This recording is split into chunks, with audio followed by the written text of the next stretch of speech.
Sometimes the light of Christ shines brightest when it bleeds through the cracks of a broken heart. Real people, real stories of hope for the hurting, and triumph over tragedy through faith in Jesus Christ. This is Out of the Grave with Rob and Dave. Hey everybody, how's it going? Welcome to another edition of Out of the Grave with Rob and Dave. I'm Rob. He's Rob, I'm Dave. We have a very special guest on the show today, Jennifer Counts. Jennifer, thank you so much for being on the show. I'm so glad to be here. Absolutely. Well, we're glad to have you. And we spoke just a little bit before we started here, and you have an incredible background and story to share with us. So when you're ready, just go ahead and start at the beginning, growing up, things like that. Well, my testimony is kind of, I had a little bit of exposure to church as a kid, but my family didn't go regularly. Um, and I just from an early age, I had exposure to drugs and alcohol, um, from school, mostly alcohol at home. But um, when I was a teenager, I was very rebellious. When I got pregnant when I was 19, kind of cleaned up when I was 20, and decided to be an EMT, which was a really good decision, but also a really tragic decision because uh, I hurt my back really bad when I was in my early 20s. And I also met a guy at work and totally fell in love with him. And I mean, I was lost. So I was not living for the Lord. We moved in together. And he was from Bogota, Colombia. And so he grew up in that atmosphere of guerrilla warfare in Ooh, the 70s and 80s yeah. and ran away. Like most of the people that we know that run away to like a trailer park on the other side of town. Well, he ran away to Miami, Florida Mm. and became a paramedic and was a paramedic for 10 years in Miami and then moved to the Midwest with his wife at the time, who was from here. And they got divorced after he came here, and then we started dating and we moved in together, and so we lived together for 5 years. And because of my back injury, I started using again, although I had cleaned up and was completely sober when I was working in EMS, but I had to leave EMS because of my back injury. So I can't work, I can barely walk. This is like during the height of like the Elvis doctors, the whole thing that happened in the 90s and the early 2000s, where like when I went to the doctor and said I could barely walk because of my back injury, they just started writing prescriptions. They didn't even try to diagnose the problem. Right. They just started giving me prescriptions. So Oh we yeah, started. I had a doctor that would do that. I don't mean to interrupt you. Anything. How you doing? Oh, I'm having trouble sleeping. I got a pill for that. You Yeah, know. the first. I'm having pain. Oh, I got a pill for that too. Yeah. One day he wrote me 4 prescriptions before I left the office. Oh Yeah. my Yeah, goodness. Wow. I went in Well, 23 because years old. it's all about money. Right. Yeah, I Yeah. went in 23 years old and said, I'm in constant pain. It hurts to walk and it hurts so bad I can't sleep. And my doctor said, well, you're young and you're female, so it can't be a serious injury. Here's a prescription for Xanax. And that was the first treatment that I ever had for what ended up being 2 ruptured discs. What was But Xanax? That's for Xanax, anxiety. That's for yeah. anxiety. But you're But he just a was. girl. You're just a girl. So surely it's not a real So it injury. can't be a It's real just injury. Good hysteria. grief. Right. Wow. It's Wow. hysteria. So here's some Xanax. Just shut up. Oh my goodness. Wow. So 5 years before anyone did any diagnostics at all to find out if I had an actual injury. 5 years of just opiates and benzodiazepines and tricyclics and more opiates and more benzodiazepines and just on and on. And they And wonder why there's an opioid epidemic. right. And Yeah. so, I Freddie, that was his name. I have all these pills, so I'm giving him pills. So now he gets addicted too. And he gets out of EMS as well because he can't work and he has PTSD. He gets diagnosed with PTSD. And while he was still in EMS, before he was using, he gets diagnosed, and we try to get him treatment for PTSD, and nobody will help us. Work won't help. The health department won't help. We're working for a tax-based county ambulance district. And they're like, well, we're not going to help you. Insurance wouldn't cover therapy?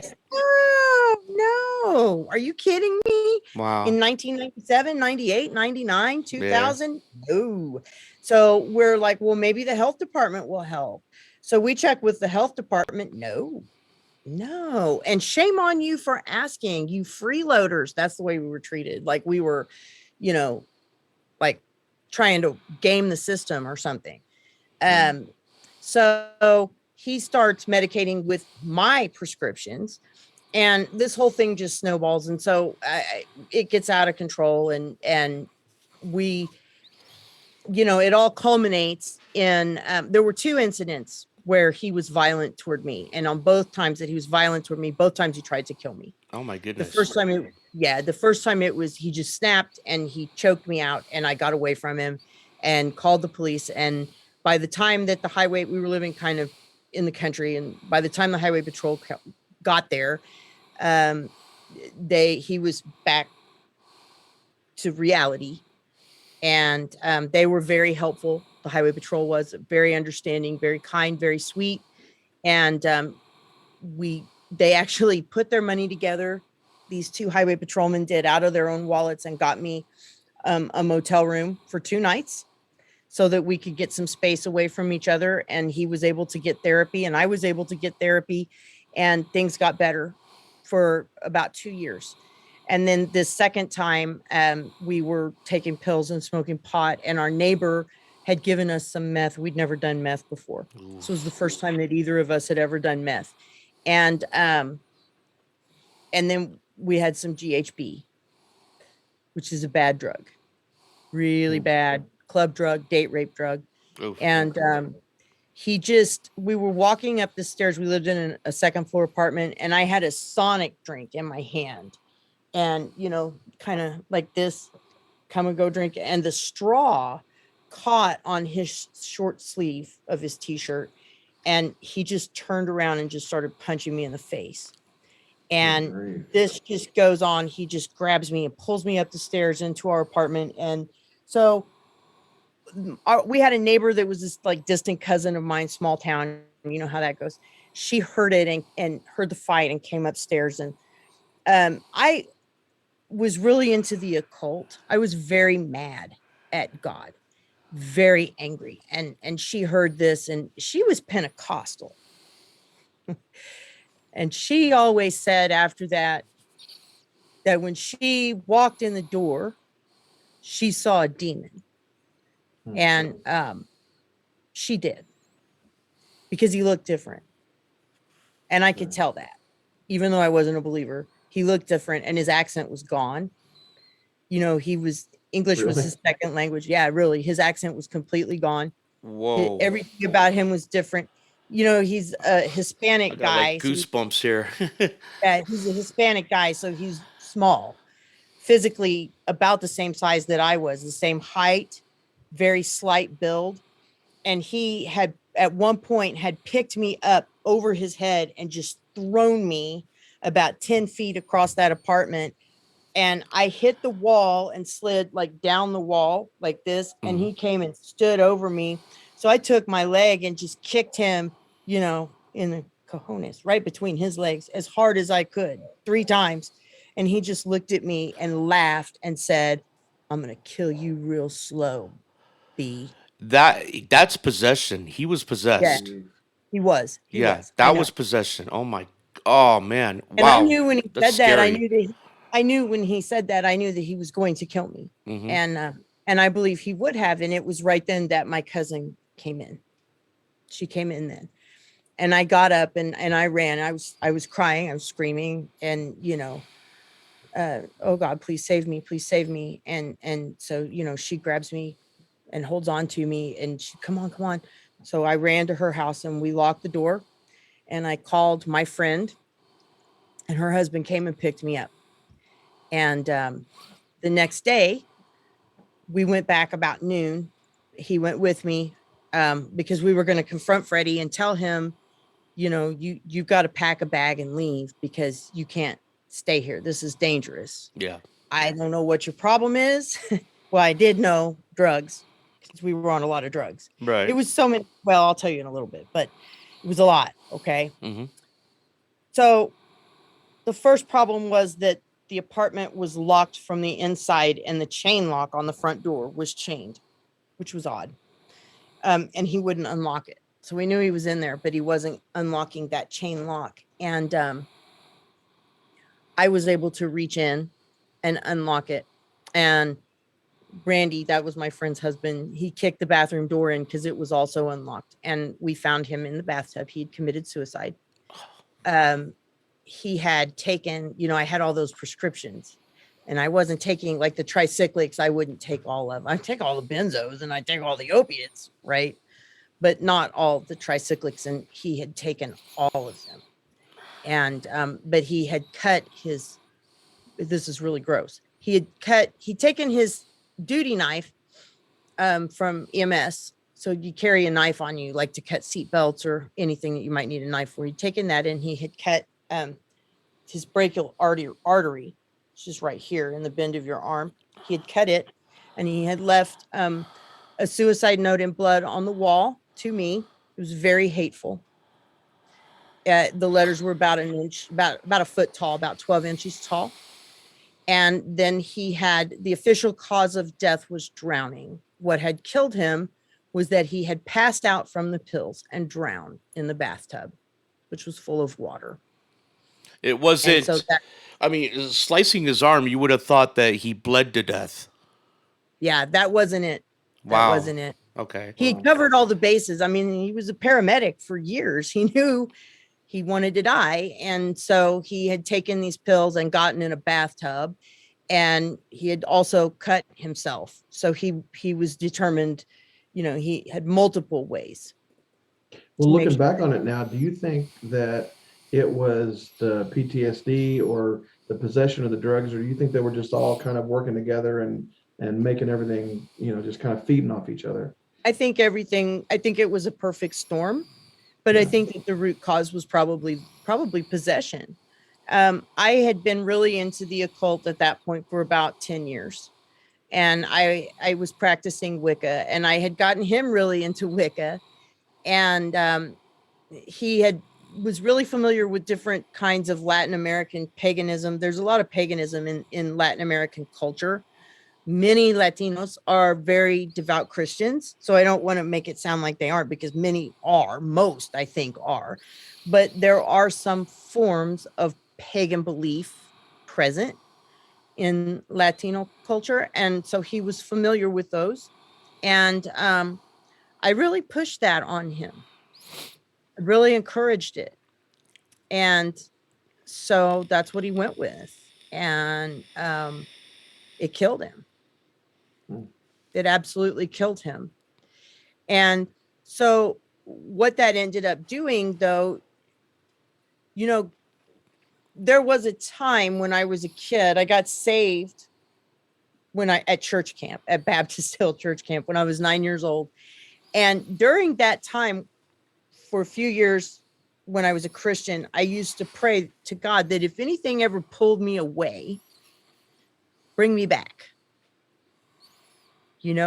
And he uses everything for his good and his glory, right? So what this suicide did, because I knew that what I had seen was not human. Mm-hmm. So if you believe in evil, then you have to believe in the opposite of evil. And at that time, I didn't really understand holy, but I did understand good. So when you practice Wicca, and I'm going to be very blunt, it's kind of like a lot of people don't want to call things out, but I'm going to do that. If you're into neo-paganism, modern paganism, Wicca, New Age, this kind of thing, one of the central teachings is that there's no such thing as good and bad. It's all just shades of gray, and it's negative and positive, and we don't want to call things out as evil. because that might hurt somebody's feelings, or, oh, we shouldn't say that this is evil because it's cruel. Well, what this incident did for me was it made me understand that evil is very, very real. And that evil exists, and that evil is about the destruction of souls. Evil is about the destruction of people. That maybe if evil is real, then maybe the purpose of evil is to destroy people. And so that was the first thing that I was able to accept in terms of truth, was the acceptance of evil. Yeah. It's interesting because some people like that, God made himself real, and he, I guess, the Lord knew that for you it was the opposite. Instead of making himself real first, he had to prove to you that no, evil is actually a real thing, and it's after you.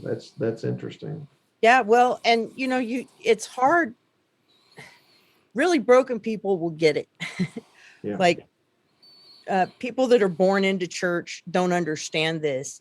I was so broken and so bitter and so angry. I had already been exposed to so much addiction and so much abuse from various sources and in various ways. There'd been so much emotional and psychological and physical abuse already from different sources. At that already up to that point, I was 27 years old when he committed suicide. And already at that point in my life, you couldn't reach me with love, but I could speak evil. Wow. As sad as that is, that's how it was for me. That's how hard I was. But, you're talking about somebody that could defibrillate people before I was old enough to buy alcohol. So, I mean, what do you want? Yeah. And that's something that I think people talked about that a lot in the Vietnam era. It's less popular to talk about among like Generation X and younger people, but maybe we should. There are people in our society that are kind of doing these jobs where you're doing this crazy stuff and it affects you. Yeah. And I'm not saying that I regret it. I did it because I wanted to, and I don't regret doing it. I'm just saying that it affects you. Yeah. It affects you. So And was that so when your ex-boyfriend had committed suicide, was that basically your final, like, your wake-up call to quit the drugs and to come to Christ? No? Okay. well, that it got worse. Oh, I didn't wow. have Wow. I didn't have any coping skills. Mhm. So first I just kind of bounced around for a couple of 3 years there, just sort of doing meth, smoking it and snorting it and doing pills and just kind of medicating the pain away. And then I got married, and things got better, and I had my youngest son, and then my husband left me. And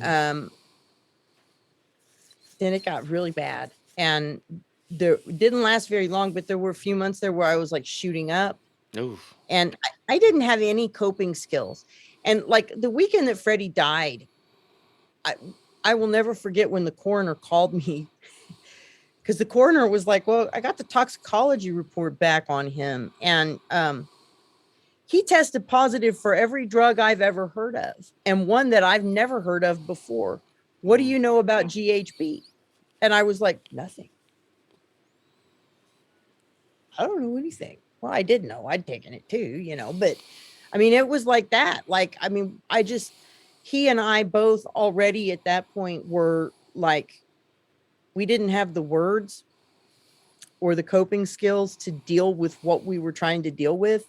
And his death, I've often said, and it's true, like whenever he died, he gave me his disease, because I did get diagnosed with PTSD, and there's no cure for that, by the way. But more on that. So it just got worse. My addiction just got a whole lot worse. And you would think, I mean, like after that, so I would go to the doctor, like I would go to my psychiatrist, the guy who diagnosed me with PTSD. And he'd be like, oh, so you have PTSD? How are you feeling? And I'd be like, well, I just want to die. I think I'd just like to die. And he'd be like, I see. So let's increase the Xanax to 2 milligrams. Have you tried methadone for pain control? Oh You my know, like, I gosh. mean, this, like, Methadone? like, yeah. Wow. Oh yeah. I was on, I had 180 methadone tablets a day at one point Oh my goodness. On top of Percocet. Oh, no, no, no. When they finally diagnosed my 2 ruptured discs, that it was just like, oh yeah, nothing we can do. Yeah. This was back whenever spinal surgery was like, they pretty much just sawed you in half. It was before microsurgery and what they have now. That's when my And first back surgery was, yeah, in 97. And it was yeah, pretty much like go home for at least 2 months. The recovery is going to be hell. And there's nothing you can do. Within a week, hopefully you'll be walking again. Yeah, I get you. Oh, yeah. And so, I mean, it was just nobody even, they didn't really even try. People just kind of, everybody everywhere just kind of wrote me off. And when I think about it now, I'm 47 now. And when I think about it now, 20 years later, Freddie died on August 27th, 2001. When I think about it now, the thing that makes me probably the most angry is that there was no respect. The only acknowledgement that we got, they sent an ambulance to his funeral. That's it. That's it. Wow. Nobody cared. Nobody cared to this day. I mean, I have like 2 friends that we worked with that keep up with me on Facebook and check in and are like, hey, how have you been? How are you doing? And they've done that all along. Other than that, the people that knew him, they don't care. yeah. Wow. The people that were on the board of directors for the ambulance district, they never, nothing. And I think that's so important that, as you say, people maybe who have been Christian since they were children or whatever, have heard about some of these things but not been through them. I think it's so important that they realize that you can't just say to somebody, Jesus loves you. You know what I mean? Because those are words. I mean, that's all that is. I mean, that's to some people, that's like, hey, let's go down to the corner and grab a slice of pizza. I mean, that's why it's so important that we live this, that we show this, because you can say Jesus loves you all day. You can get on Facebook and post, Bible verses or whatever, but people have to realize that there are a lot of people out there that are completely oblivious to this and have no clue. Don't you know God loves you? They're like, no. How? Right. Actually, I don't have a clue. What are you talking and about? then It's almost a joke. here's where the way that God works gets really crazy. During that time, whenever I was like off the chain on meth, I was actually around some people that were manufacturing meth. Okay. Wow. And one of these guys had been incarcerated at OCC. It was our correctional center. And so Where you minister now. where I minister now. Yeah. And That's funny. we're like high on freshly manufactured meth. And this guy, I'm talking to him and I'm like rambling incoherently about how much I hate Jesus and why. And I'm telling him that it's because I know that I'll never be good enough to get into heaven. And he's like, well, but that's not where salvation comes from. Salvation is from faith, not from what you do. And I'm like, I don't think that you're right. And he's like, no, I know I'm right because I learned it in the chapel in prison at OCC. And he proceeds to share with me what he has learned in prison in the chapel. This guy who's manufacturing Yeah. Wow. Relapse. That's crazy. And it gets my attention. And I start to kind of, from this incident with this guy, who I still know, who is like clean and sober and doing very well right now, by the way, and has been for years. Praise the Lord. Yeah, praise God. But this really is another, like the same way that Freddie's death making me accept that evil is real, right? This conversation with this guy where he explains to me that, by the way, Jesus is not measuring my life in terms of whether or not I'm good enough. Jesus' whole existence was about making it where he doesn't have to measure whether or not I'm good enough. Right? That was him explaining that to me was another pivotal thing, and because it made it where I made my peace with Jesus. So I wasn't born again, but I started to believe. So about a year later, probably about a year later, I quit doing meth and had a huge seizure and had brain damage. And moved in with my parents. And as I was recovering from that, I started attending a Catholic church and went through RCIA classes, the Rite of Christian Initiation for adults classes, and became Catholic, became Roman Catholic. And I tried to go back to like the church that I had gone to, the Baptist church that I'd gone to growing up. And I just ran into someone and had a bad experience there. And I've had great experiences with that church since then, but you know how church hurt is. So I went to the Catholic church and they were great. And so, but what ended up happening was a few years later, when I was 37, by the time I was 37, I had not had any really good interactions with people in like 20 years at that point.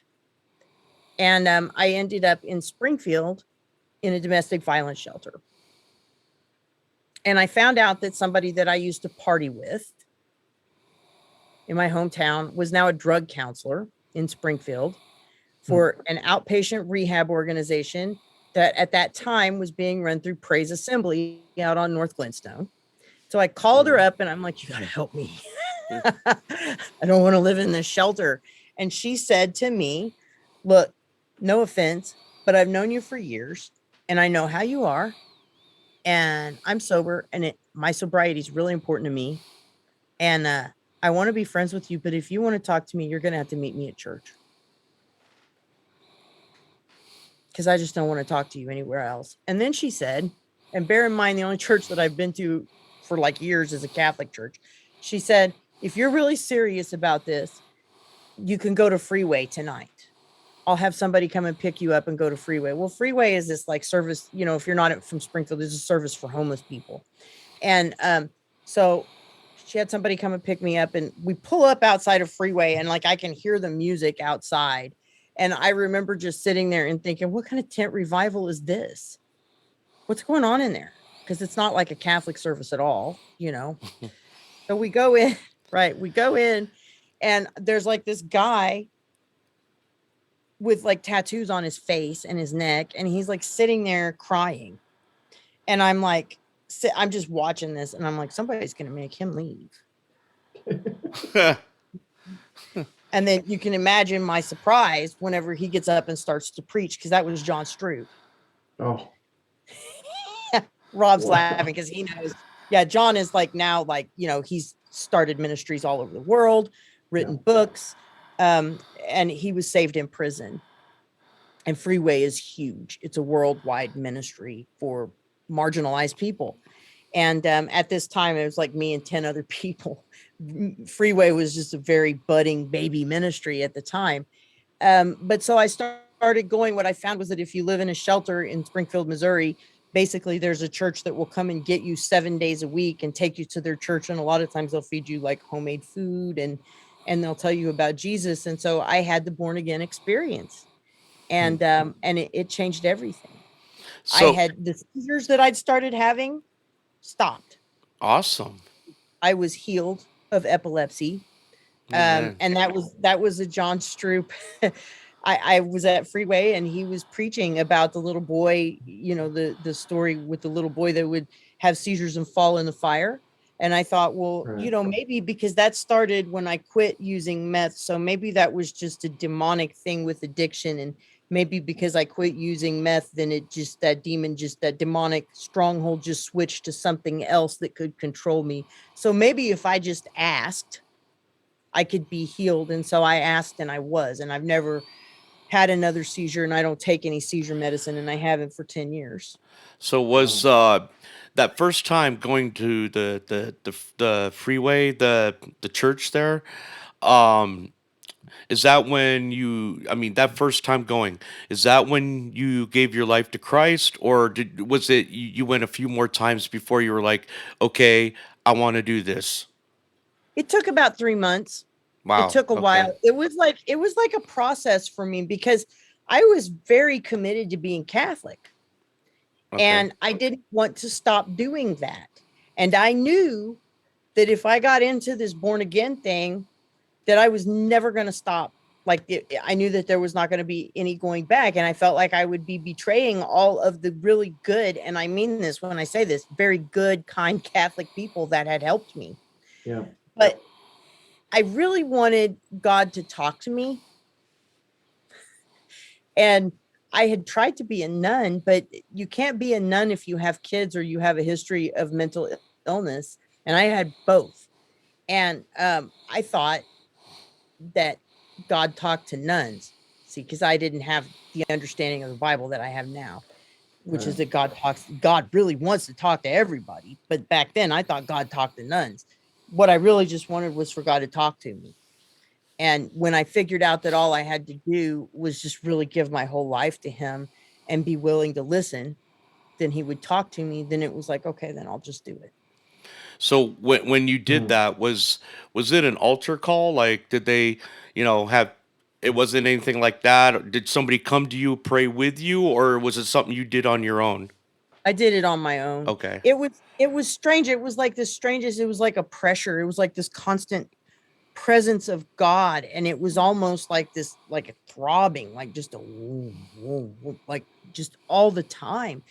And then finally one day I was in my room at Harmony House, which is a domestic violence shelter here in Springfield, Missouri is where I'm at. And um I mean, it was just overpowering. I just couldn't handle it anymore. And I just fell down on the floor in my room at Harmony House and just cried and just said, you know what, God, I believe, I believe that Jesus is the Son of God. And I believe that he died on the cross to atone for my sins.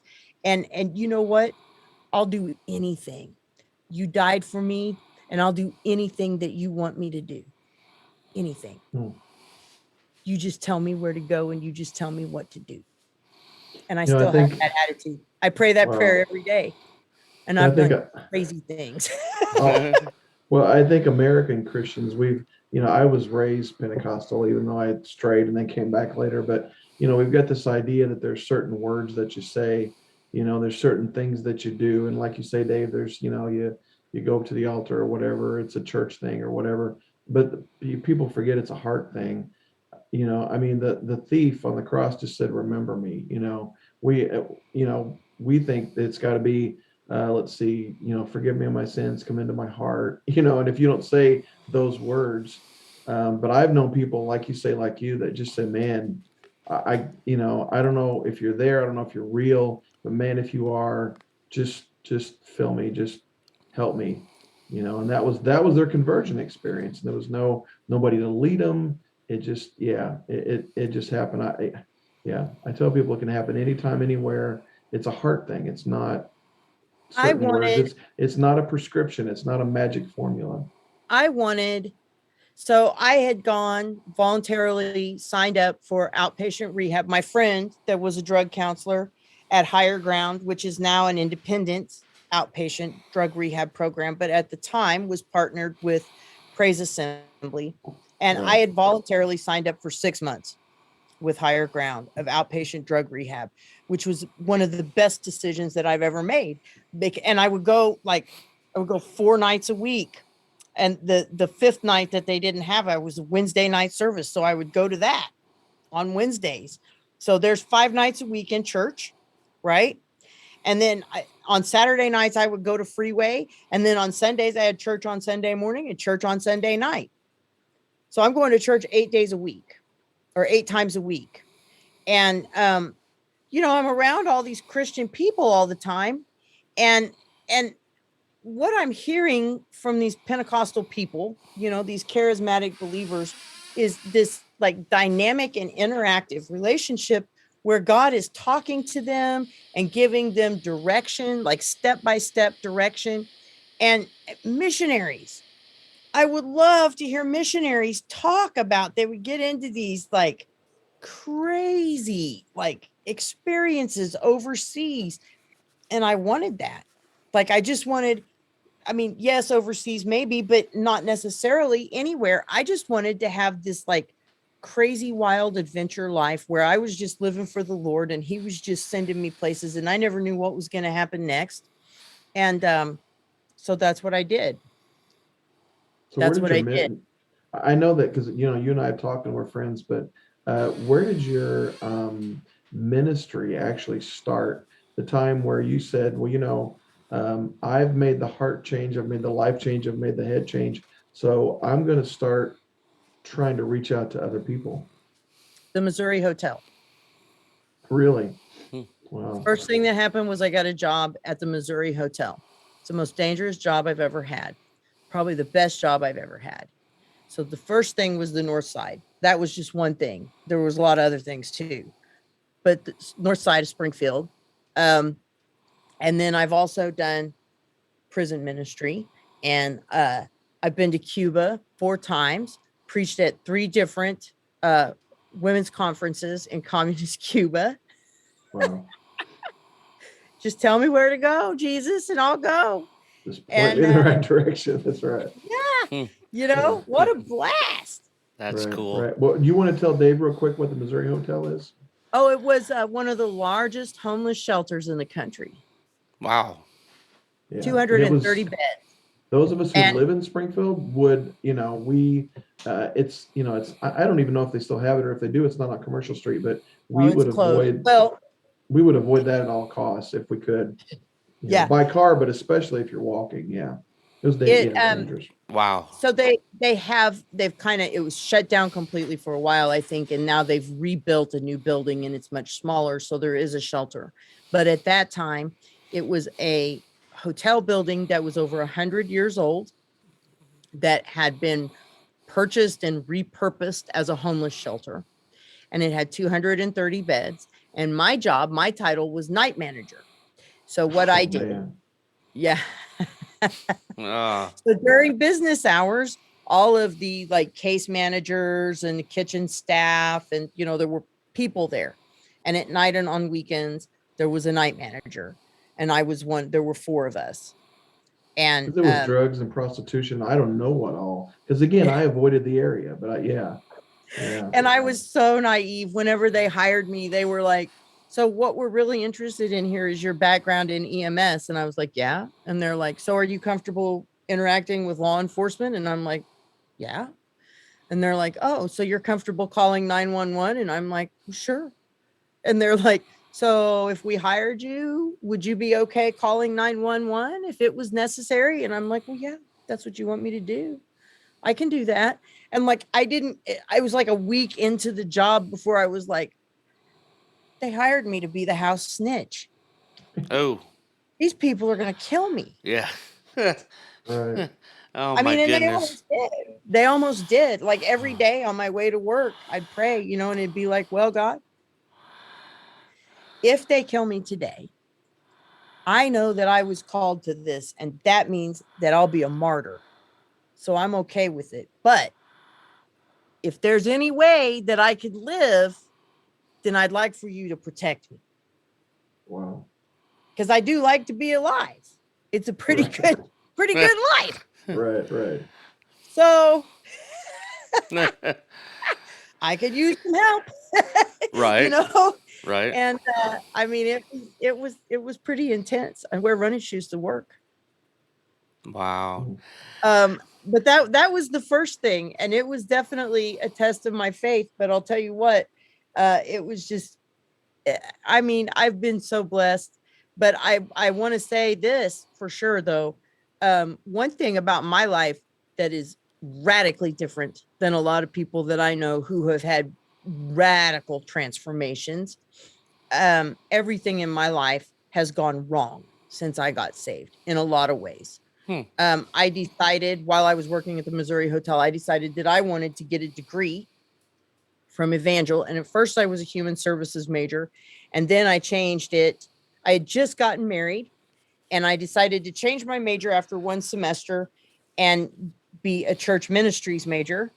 And when I did that, it cost me my marriage. My mother, who I have a much better relationship now with than I have had in the past, God love her, she blew up and yelled at me when I changed my major. I'm going to say that again. It cost me my marriage when I changed my major to ministry. Wow. It cost me friendships. And I still haven't graduated.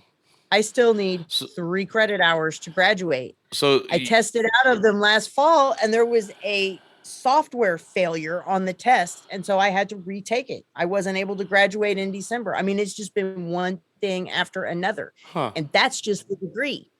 I mean, it's just my whole life has just been one challenge after another. That said, there have also been crazy, incredible blessings. Right. It is not always, I try to tell people that sometimes blessings are backhanded. And a lot of times you can tell spiritually, you can tell that you're doing things right whenever you get a lot of resistance. Yeah. No? Yeah. When I started going to Evangel, what I wanted to do, I go to James River Church, which is a huge church in Springfield, Missouri. Big, one of the biggest churches in the country. And James River has this wonderful women's ministry.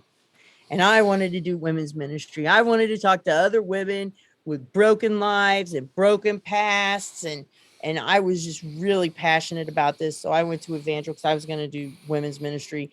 And so somebody from my church comes up to me at church one day and they're like, "Hey, you're Jennifer Counts."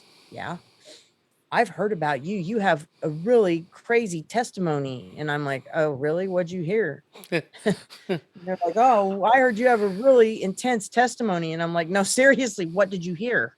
Right. And he's like, "Have you ever thought about doing prison ministry?" And I'm like, "With women?" It's like, "No, with men." And I'm like, "Yeah, no." No. And yeah, Rob's laughing. And so he's like, "Well, just pray about it." So the dude comes back the next Sunday. He finds me again and he's like, "Did you pray about prison ministry?" And I'm like, "I forgot." Did you pray? Yeah. And he's like, "Well, you should really consider it. I think you'd be really good at prison ministry." And I mean, this guy was like a pest. This went on. And finally, it broke me down, And so I'm like, "Okay, just give me an application. I'll think about it." Well, here's the end result. I've been doing prison ministry for James River Church for 4 years at Ozark Correctional Center in the same chapel. Remember that guy who explained to me about being saved by faith and not works when we were really high on meth? Yeah, I do ministry in the same chapel where that guy learned about Jesus. Wow. Isn't God funny how he works things out? Yeah. And the class that I do there, which is Living Free, which is typically done in a small group format, but there's such an interest. There's so much interest that I have to teach it like a class. And at one point before the pandemic, I was having 60 to 70 guys a week come in for Living Free. And Living Free at OCC has the state record for the biggest attendance of any chapel event held in the Missouri Department of Corrections since chapel records have been kept. So basically in the history of prison chapels in the state of Missouri. Right. Well, I never saw that coming. Wow. Isn't that crazy? Well, when I was doing my graduate work at Drury in criminal justice, I did an internship there at OCC. And that's a difficult place to minister, because by the time people get to OCC, it's basically a 12 to 24 month program. What it is, Dave, is that Ozarks Correctional Center, if you can prove that your crime was not caused by, but if you can prove that either alcohol or drugs kind of, exacerbated that, then they get you into the program. Well, no matter how many years that you have, once you get in there, it's either 12 to 24 months, and then you can get out. You can still get in trouble and you're still on probation. But when you're in there, I mean, I tried to teach a class in there, and I stood up before these guys and I presented my amazing idea, and nobody moved, nobody said nothing. And one guy kind of said, do we have to, or are we required to do that? And I said, well, no, lost them. And the whole, Ah, so I mean, I really honestly commend you, because yes. that So is, pay attention. yeah, that is tough, man. That is a tough crowd. As Right. the comedians say, that's a tough crowd. Well, I just do, like I said, my whole deal is you just tell me where to go and what to do, Jesus, Right. and I'll do it. I think of it like I'm Forrest Gump and he's Lieutenant Dan. Although, Jesus is a lot easier to deal with than a bitter alcoholic amputee. Fact. Right. But Right. um it's just worked out. And every time when I'm on my way back, I think that maybe I'm there more to save me than for them, because it's the best thing that's ever happened to me. Wow. It really is. Well, It really is. Wow. absolutely. And it definitely sounds like it. Listening to your testimony and what you've come through and where you are now in your faith, and the work that the Lord is doing in you and through you, and what you're doing to help other people. It's amazing. It truly is. And as we wind down, do you have any words for people out there who may have gone through what you're going through, or maybe they're kind of on the fence about coming to Christ? Anything like that? Well, don't give up. Never give up. I mean, look, what do you ever have to lose in anything that you're going to do? I mean, Hmm. seriously, on your very worst day as a Christian, no matter what the world takes from you, you still know how it's going to end, right? Yep. Right. The world can't even kill you. Have you thought about it that way? Yeah, If you're born again, you're indestructible. you are. You Good can't point. die. Seriously, you can't die. Not I mean, quit spiritually. thinking. No. I mean, seriously.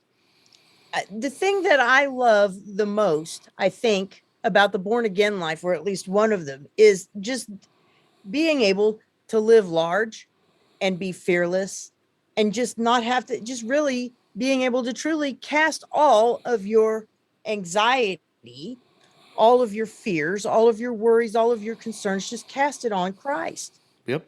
I mean, what a great life. I really Absolutely. do. I just, I'm pushing 50 here and I still just ramble around, just doing whatever.